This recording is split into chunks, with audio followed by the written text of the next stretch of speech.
Like, is that the ultimate CRM, goal now? I mean, is that the ultimate goal for dealership tech stacks? Is to literally go to one throat to choke, including it has marketing data, including and it's not so much just DMS data, CRM it's not data, just one like throat website data to choke. It's that your salespeople need to know it's an existing customer. Mm-hmm. Yes, it's a potential customer. Oh yeah, I've lost deals because of crap like that. Right. Yeah. They need to know that. Okay. Welcome to the Old Guys No Shit podcast in Dealercast Studios, where we bring together decades of automotive knowledge, all together in one place. Here's your host, Old Guys Who Know Shit. Hey, what's going on, Dealercast Nation?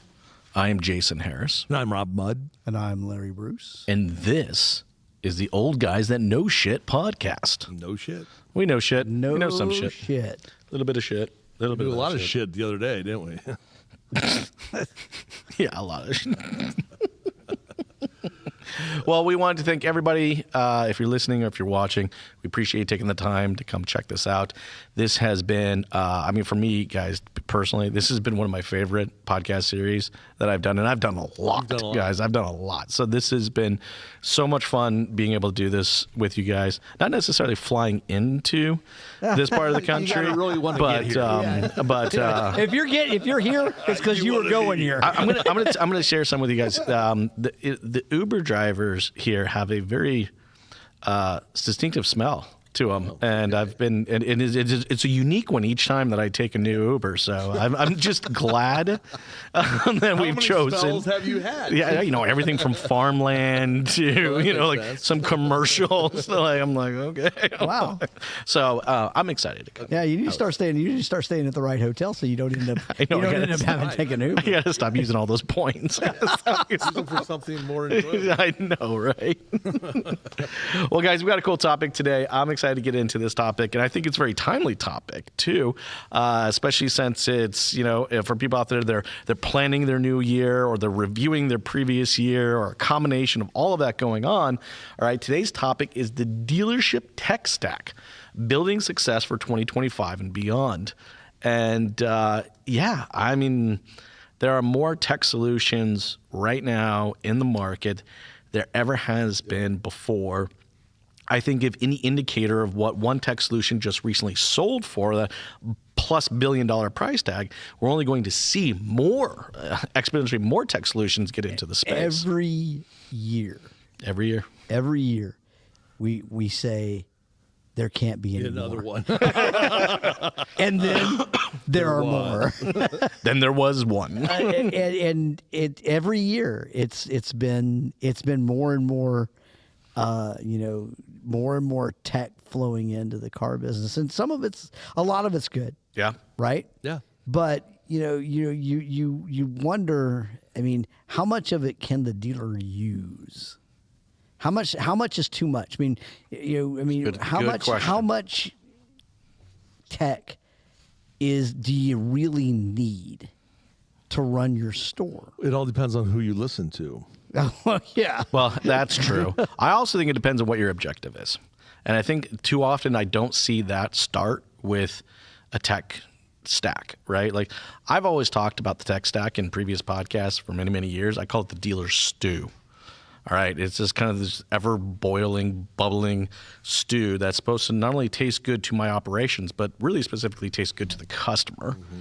And I got a chunk of CRM there. I got a dash of a website. I got a sprinkle of some communication tool or something like that. But like this, all of this has to gel together so that it does make sense for both my operations and taste good to the customer. Well, I think you just asked a good question, and that is, what do you want it to do? What's the objective? The question that everybody should think of the end in mind when they are doing tech, right? Yeah. Because then you got end in mind, then start at the beginning to get to the end. Yes. And what is that? In most cases, it should be, I need more opportunities. I want more opportunities to have an opportunity to sell more vehicles, to sell more cars. I want more opportunities. I want to do more with the opportunities I have. And that's it. That's it. I'll give you guys a quick example. Or this was DMS. I got to count the money. Yes. Yeah. Well, of course. Yeah. This was it was 2016. All right, and I had just got a report from a new phone company that we used. It showed me how many calls did not get answered. Oh. Ugh. Talk about it like right to the chest as a business owner. I was like, holy good God. All right, there we go. That's going to be our next year. That became our next year's objective, was like, we were not going to miss a call. Now, that sounds super simple. By no means in 2016 was that an easy task to achieve. Like, it was just not. I mean, it wasn't one piece of technology. I mean, we're talking like almost 3 different pieces of technology that were required to us to get to a number that was somewhat like, reasonable. But like, I think of just all of the technology, the processes, and the people that we're going to have to get changed for that year to get this, several hundred or 100+ phone calls being missed every day, not to be missed anymore. But it was going back into what you said, the objective. Identify the objective, then I had to work backwards towards the technology to get it done. Yeah, I mean, well, the that's the problem, right? Is that this piece of technology focuses on tracking your calls. This piece of technology takes the calls you tracked and lets you know what you need to do to find out you didn't answer it. Yeah. And then this one allows you to call it back.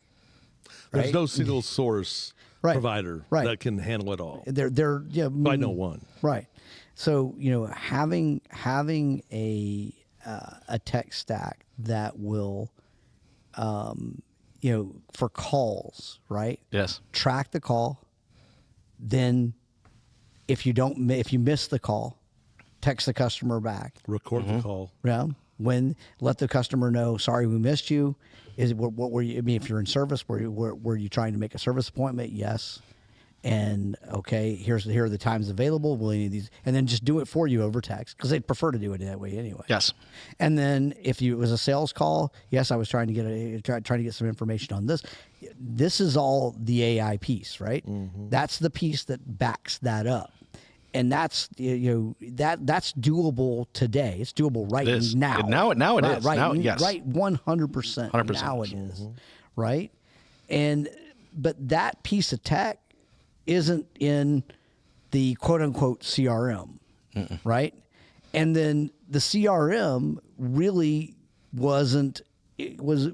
That process died 10 years ago. We just don't know it yet. We're just dead man walking. Yep. Yeah. Right? I mean, the idea that you're going to be a salesperson and collect up a group of customers, and then you're going to work your customers. No salesperson works their customers anymore. They work the customers the dealership provides them. Sure. They don't do that anymore. I mean, I shouldn't say no. There are a few out there that do. I shouldn't blanket the 0.1% of 1% that actually do it. Sorry, guys. But so the idea that that what your tech stack needs to do is it needs to facilitate all communication inbound and out. So I got to start with it, right? I was in a Ford store down in Asheville, North Carolina. This was 15 years ago, and there was a guy that was killing it, and he sold about 50 new Fords a month. And like, what shit? That's a shitload of car. That's How's he do it? Yeah. See that person over there? Yeah, she worked for him. Right. Really? What does she do? She does all of his correspondence. Exactly. Blah, blah, blah, blah, blah. Wow, that's cool. That's great. Well, shit, I'd get more of them, right? Well, that is the one guy doing what the dealership should do for all their customers. Yep. Right. Exactly. Right. But this guy manages his deals and manages his prospects in a way that no one else does, not even the store. Right. So, there's a lot of examples of doing it right, but it comes down to process. Right. Do you do it every day? Right. Do you do it every day? Right. Do you do it every day?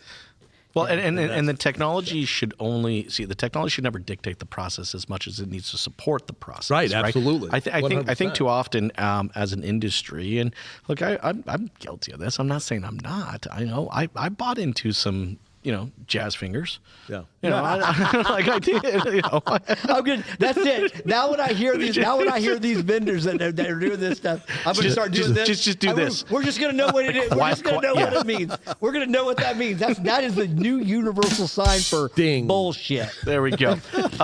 Yes. So if you ever see a manager in the middle of a meeting or during a demo and they start doing this, you just know exactly what they're talking about. This is a new inside joke. The new inside joke. If it's TCP/IP over broadband, then it's this. But no, look, I'm guilty of it. I had it happen to me a couple times. I bought into something that sounded good, sounded fancy, sounded easy, it sounded simple. I only needed one more deal to cover the expense of it. Like, I don't want to admit it, but look, I did. I did buy into some of those. And again, it just came back to the fact that I didn't take the time to really map out my objectives and then work my way over to it. It was just so easy to get caught up. Technology should support the enterprise, not the enterprise supporting the tech. Right. Well, yeah. But there are some core components, though, right? And this is where I wanted to go a little bit more down, Larry, what you were talking about, because at the core, there are two core systems in our solution, in our dealership, right? That's the CRM and the DMS.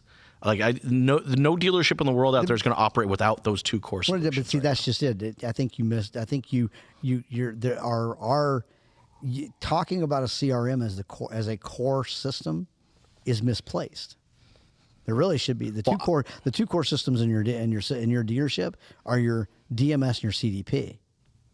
And that's the evolution of a CRM, right? Everything is built on top of that CDP. Mm. Right, and that CDP is the one that fit.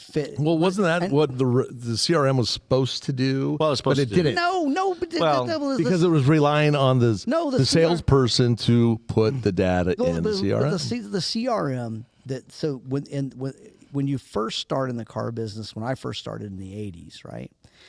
We were taught take care of your customers, customer relationship, build your own little business, build your own little business within the business. Yeah, that's what this guy did. That was doing 50 units. Right. Yeah. That's how we were taught. Right. And then CRMs came along.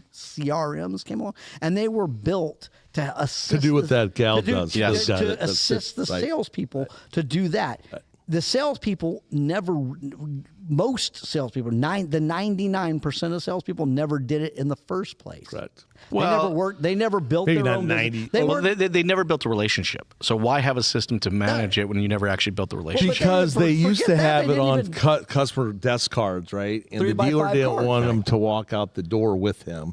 So that was the reason for your CRM, Mr. Dealer, is that you need all that information here. Well, now what Larry's saying is the CDP, customer data platform, customer relationship management platform. Well, they're kind of synonymous, right? But one got abused, and the other one's going to try to catch all the shit that falls through the cracks. Well, the CRM was meant to facilitate that 3x5 card system that we worked on. That if you were the 1%, the 3x5 card system, or the system you used to take care of quote unquote your customers. They were never your customers, but your customers. It was built for that. I built 4 of them. Just like that, okay? They were built to do that. But the problem is that salespeople don't do that. Yeah, they don't work their customers. They're not coming to build their own little business with their business. They weren't trained. I was trained that way. Yeah. I remember early in my job, someone having a mentor share with me. All I had to do to make a career in the automotive industry was to sell 500 cars. That was it.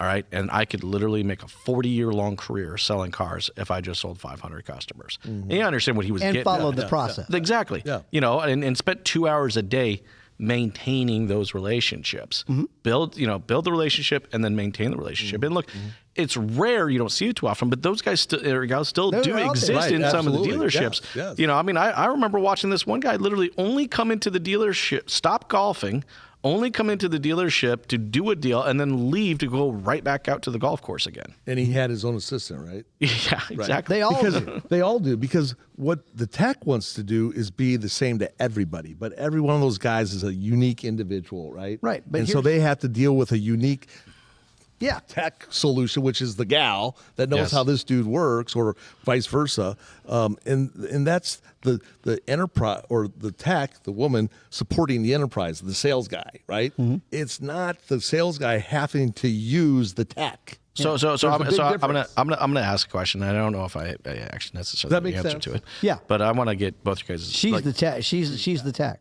Do we actually need a CRM anymore? Do the customers care enough about the relationship that it warrants to have a piece of technology you still have to help do the manage relationship, and you still have to do the processes. You still have to follow up. You still have to do everything. But the CRM never was used the way it was needed to be used, and would never probably ever be used consistently across the way it should be used. Really, what you need is sales process automation. Mm-hmm. Okay, right. What you need is, how am I going to get floor ups into the system, because that's your first big leak in a CRM. Yep. Right? And then the second thing is, how am I going to get phone calls, inbound phone calls into the CRM, because that's your second biggest leak. Yep. And the first biggest leak, the floor system, is somebody who's here to buy right now the floor up. Right. The second biggest leak, the call, is 7 days away from buying. The only one that you get 100% participation on every single entry in is the internet lead, and that's only because it comes completely digitally or completely electronic. And it's 30 to 60 days away from purchase. It's the one opportunity in these three opportunities that is the furthest away from buying. But it's the easiest to get into the system. But to your point, like, all of this information is fragmented and not connected. So, if my CRM doesn't have my DMS data, then and an internet lead comes in, I have absolutely no idea if that person's actually an existing customer or not. All right. And so I'm selling to somebody that I don't know has already purchased 5 cars from us and has spent $20,000 in servicing with us over the last 24 months. Unless your CRM is built on a CDP, and the CDP tells you this is an existing customer, and it gives you the data from the existing customer. Like, is that the ultimate goal now? I mean, is that the ultimate goal for dealership tech stacks? Is to literally go to one throat to choke, including marketing data, including and it's not so much just DMS data, CRM it's not data, just one like throat website data to choke. It's that your salespeople need to know it's an existing customer. Mm-hmm. Yes, it's a potential customer. Oh yeah, I've lost deals because of crap like that. Right. Yeah. They need to know that. Okay. Then they need to know what happened. Mm-hmm. Did they purchase? If it's an existing customer, then they obviously purchased, or they serviced. Yes. Yeah. Right. Yeah. And there's a problem because the CRM doesn't work with the service. Yeah, well, if your CDP's built right, or your CRM's done right, even if your CRM's done right, you should see service in there. So probably, I think, when you look back at it, I know eLead brings some service data in. I don't know about any other one, except for the ones I've built that were all built on CDPs or relational marketing databases. The fact of the matter is that everything has to start with my CDP. Everything has to start there. And if you have a CDP, right? I mean, here's if I change, here's a better example. If I change CRMs today, if you go from eLead to Auto Alert, for example, sure, right? Then what Auto Alert will get are all the contacts from eLead. Will not get any notes. Will not get any appointments. Won't get any of the behavior. They'll get all the contacts and the contact information, and Auto Alert will load up just the contacts and the contacts information. No notes. What notes they can, if they can disseminate them. eLead doesn't make it easy. To change CRMs. If they can get that data in there, they'll get it in there. But most of the time, you don't have it. So you don't have all of that. If I have a CDP and I own it, and I go to change the CRM, then I just take the data out of my CDP and I tell you, hey, look, you need to load this data into that's in my CDP. This is the schema. Here's the API. The API. Yeah, most people don't have that and don't understand what the schema is, because what you're describing is a data tech administrator inside a dealership.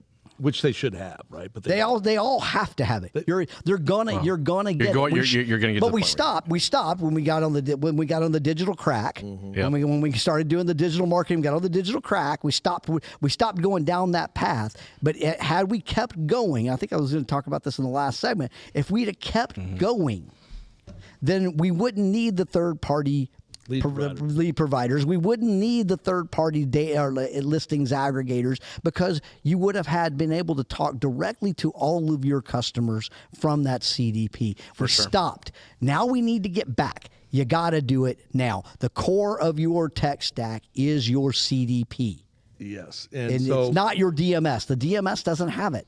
That's historical data.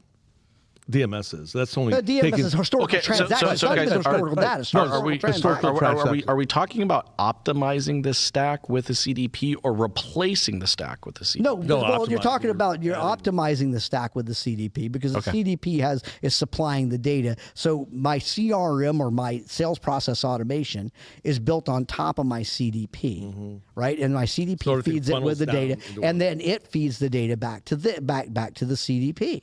My marketing automation system. So the CDP is really what we're going to see, or what we should be seeing over the next few years. Is a series of bridges interconnecting these solutions to each other. That's the toughest part, right? That is what needs to be. And I think that's what Larry's going to, is being able to connect the dots, right? But some of this tech doesn't talk to each other.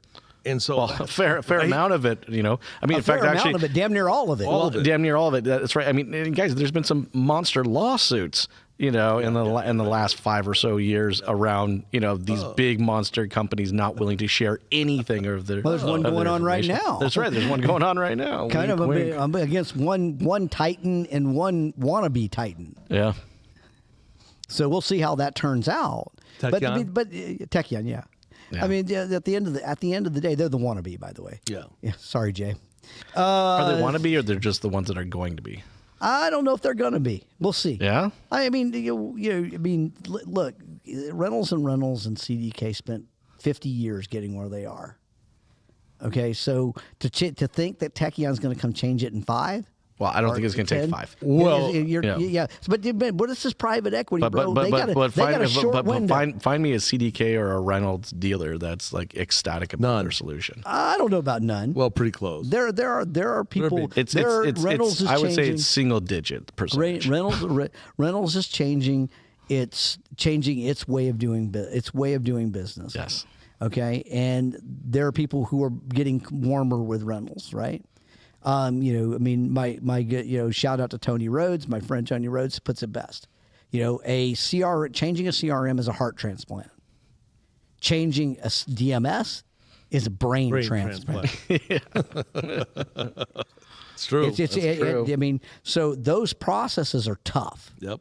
But so getting Techion ripping out. I mean, Techion going and ripping out a bunch of CDK dealers and a bunch of Reynolds dealers isn't going to happen in even another 5 more years.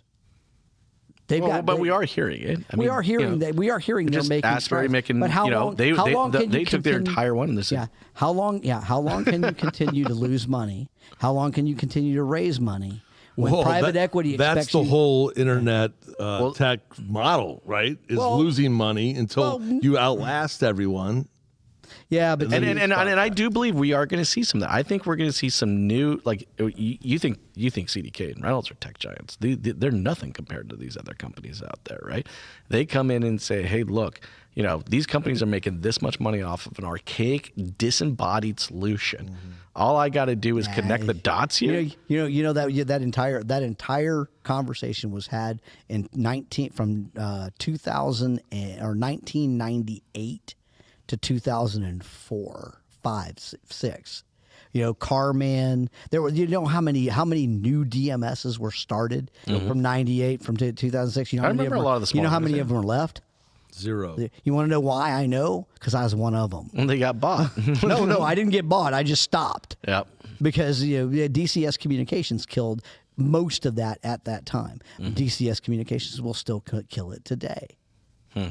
The manufacturers actually stifle innovation there. The only reason Techion's where it's at is they started with the manufacturers first. They got General Motors to buy in because because of who Javijan worked for. Makes sense, right? So they got a pass on some innovation that most people would not get. So you do think these titans are able to kind of lock down this space and say, they've already, we don't need to evolve. We're not going to evolve. And good luck. Well, I think they evolved by buying up these little guys and incorporating them. But they never bought. They never bought. Go back and look at the history. Cobalt, remember the Cobalt one? Go back and look at the history. CDK or ADP at the time. Yep. And Reynolds have never bought another DMS. They bought everything that went around it, but they didn't go buy another DMS. Yes. So but no, a DMS bought another DMS.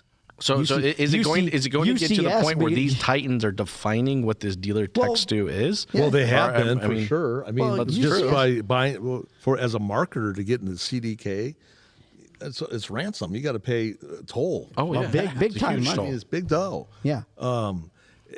For the company that wants to help the dealer, right? Not the CRM company or the DMS company, help the dealer. They get held up by the DMS company in order to get to the data that is the dealer. Well, the whole thing with Authenticom, and Dealer Vault was all about that. Yep. And Dealer Vault was supposed to be the piece of tech that the dealer controlled. Yep. That would allow the dealer to decide what data, who got what data for how long, where it went, and all. And that Dealer Vault isn't quite right. Dealer Vault is a replacement of JD Power PIN program at NADA. The PIN program? God, I haven't heard that name in a long time. That's what it is. Well, I mean, not really. Well, kind of, because JD Power normalized all the dealers' DMS data so they could have 20 group meetings. Right. Well, they did. Well, they did that, but they did that for financial data. Well, right. But it was not customer data. As much. Penn didn't. They didn't. They didn't. Authenticom is almost kind of like a Cirrus for automotive data, for DMS data, and it comes. And Dealer Vault had the right idea. And that's a whole nother story about how I know all this. But and they had the right idea, it just didn't get executed fully. Now, that's not all Steve Cottrell's fault. No. Okay. There's a lot of walls were put up by those big companies. Well, when he started that Dealer Vault thing, and then along about that time is when the lawsuits started coming up, right? And that whole thing kind of derailed that a bit. I think they're trying to get back there now. I personally think they do a very good job. I'm going to tell you we use them, and if somebody asks me how to get DMS data, I'm going to tell you to go to Dealer Vault. I'm going to get a hold. Shout out to Michelle. Shout out to Michelle Phelps. They do a good job. But they still have their struggles. Like I said, I got a client right now that's been waiting almost 6 weeks just to get sales data because not because of anything they've done, but just because this Titan doesn't want to or cares enough to really just push a few buttons. To be honest with you, well, it's not as easy as you think. It's really not. CDKs, their communication through DMI. The Fratellis product now that they've moved to. Yeah, the Fratellis thing and the DMI. DMI is that was a Dale Pollock company.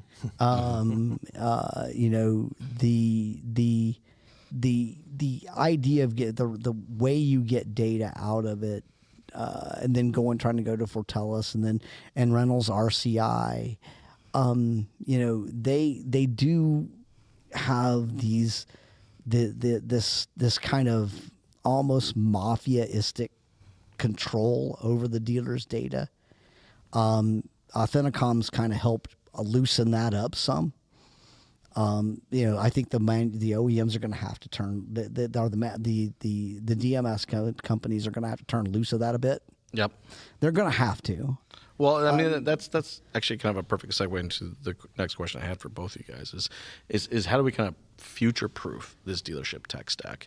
I think we're all in agreement that it's the movement towards the CDP 100% makes sense. Because you got to match of it, but like how do we get prepared for this? I don't think it's about. It's the same business. It's just that you're collecting the data, and what I believe that the business needs to go to is a dealer shouldn't work with anybody that can't track or won't track down to the DMS if their shit works. Yeah. Well, that's a whole nother thing. No, but that should be the first thing, right?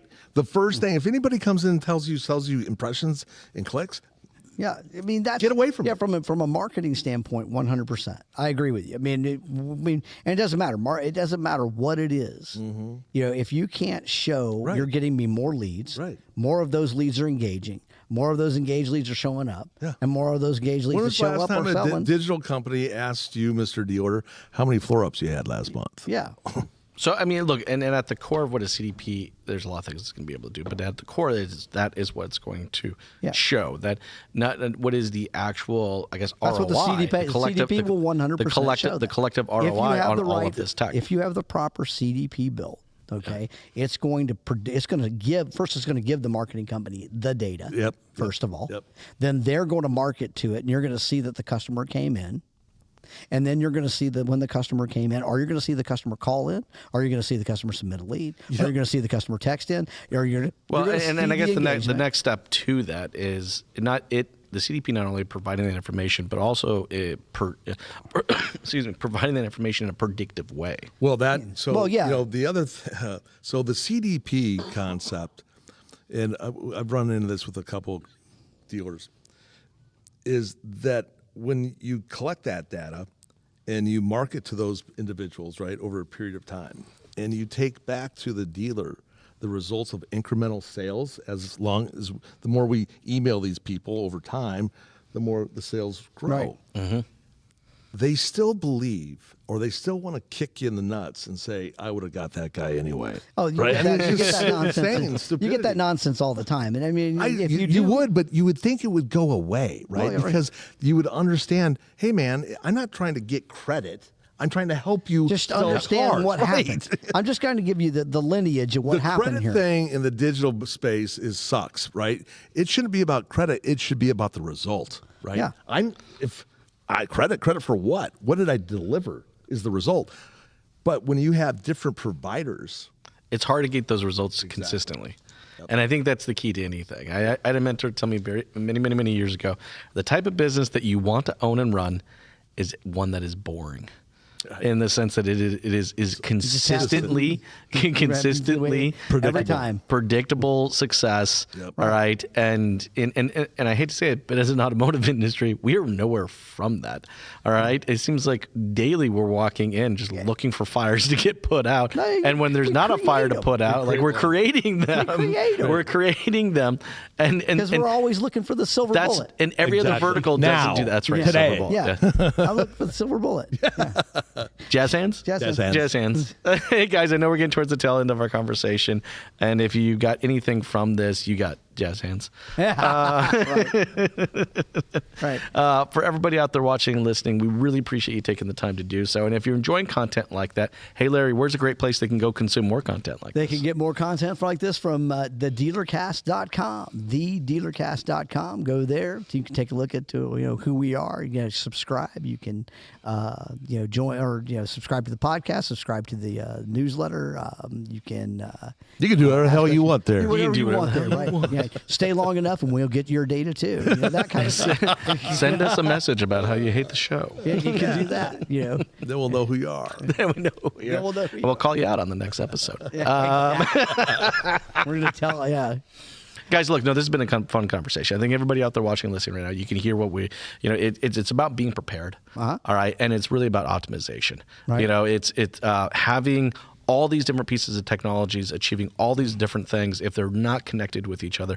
I think the core of today's topic was really kind of looking for 2025 and beyond. Mm-hmm. And I think everybody, and you can see, I think this is one of the few times all three of us agree, is that 2025 and beyond is just about integration and connectivity between all these solutions, because that's what's going to integrate. What do you want to integrate? The data. Yes, 100%. Right. And where does that start? CDP. It does. Hey, well, it starts by gathering it. It starts by Well, having that's where someone it want to goes show to up and, right. and engage with you, Yeah, right? right. Guys, this has been a really fun conversation for everybody out there watching and listening. If you've enjoyed this conversation, one of the biggest compliments you can ever give us is to share the show. All right? If you got a friend or a colleague or a manager that needs to see some part of today's conversation, it means so much to us for you to share the show. Guys, thank you so much for taking the time today. And for everyone out there, we appreciate you. Y'all have a good day. Take care. See ya. Thanks for tuning in to the Old Guys Know Shit podcast with your host, Old Guys Who Know Shit. Remember to like, comment, and subscribe. Happy podcasting.